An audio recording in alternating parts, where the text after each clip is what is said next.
I'm investigating a host and I am remembering, okay, I need the jump list, I need the last deleted time value.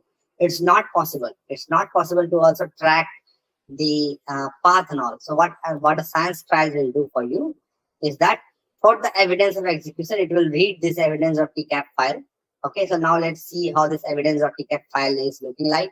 So if I open this evidence of execution, it tells me that the science trials will go to this folders, which is prefetch file, app compatibility, MCAS, and then syscas, and then it will read the prefetch.tcap file. So let me just quickly go to the prefetch.tcap file for you.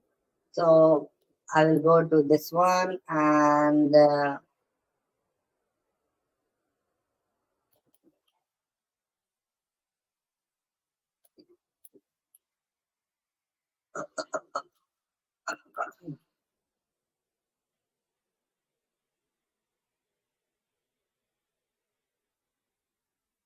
yes, this is the prefetch file. And thing is that if I go and open this up, it will tell me that all the prefetch files are existing in this folder, which is C drive Windows prefetch, and the file name extension is .pf. And in the old Windows, and also thing is that it is also telling us to kind of get all the prefetch files from this folder, windows.org. So if you remember, whenever we do any kind of restoration of Windows operating system, what it does is that it actually creates a hidden folder in C drive, which is Windows.old. And what is Windows.old will have some settings of the old operating system, of the old settings, if in case we need to kind of revert back. Okay, so it will also read this file for us and will get the window prefetch file for us. So what will happen is that in the prefetch file, it will get all those files for us, and then later what we can do is that we can analyze that and get all this data from us. Okay, like when that software was last executed, when that software was last modified, and what are files that malware was that software was accessing. So most of those details you will kind of getting on the prefetch file. Okay, so this is how the prefetch file look like. And in similar manner, if you see over here that it has a lot of other files, which is actually important for let's say investigating what all files are executing. So let's say for the MCAS, and if I go to the MCAS over here, and if you see MCAS, I think MCAS will be, yeah, over here. And what it tells is that the location in the cheat sheet says Windows mcompat program mcas.hve. And what the interpretation is that it will tell me the full path, file size, file modification time, comparison time, publisher time of any of the software. It will also give me the SAR one hash of any other software. So we'll kind of look at that later. But the thing is that to kind of extract that, again, if you remember, we can't remember this file path. So what Cave does is that it actually records saying that, okay, for to extract any kind of artifacts related to MCAS, read this file, mcas.tcap file. And this mcas.tcap file should be here, mcas.tcap file. And over here it says that, okay, for the mcas.hive file, all you need to do is that copy all the files from this folder. Okay, and copy similar way, copy the mcas.hv file from this folder, for example. Okay, and then what it will do is that it will extract those files for you, and then you can kind of parse that and kind of do further analysis on that. Okay, so I hope this is kind of making sense to you guys, how we can kind of relate this cheat sheet with the Cave software and understand what all things are there. Okay, guys, now I will take a 5 minutes break. I'm a little bit tired, so I'll take a 5 minutes break, and then I'll kind of start with the discussion about this Cave software, and then we'll try to kind of execute that. And what we'll do is that we'll try to kind of gather further details from there. Okay, so yeah, so let's resume in next 5 minutes, and then we'll kind of go ahead with the discussion. So give me 5 minutes, guys.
Oh yes, now let's resume our discussion and let me just quickly see if I can quickly download the .NET.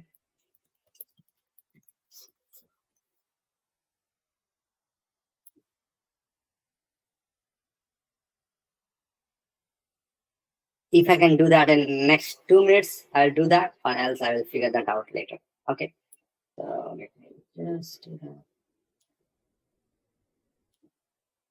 And give me 1 second. Almost there.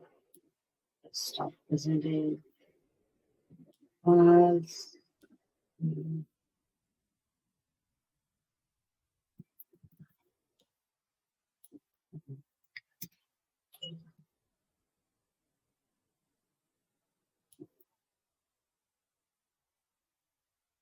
Present my screen. Screen. Now, okay. So my screen should be visible, and now let me figure out if I can install that. So I'll go to desktop. I'll go to this one. The shared folder. I have this one. Let me just quickly see this and execute.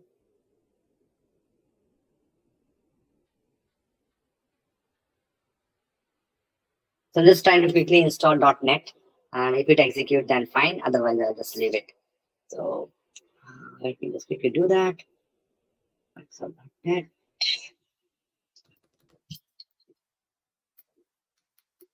Okay. So in the mean, okay. So I think it has already. So quickly, let me just install this one.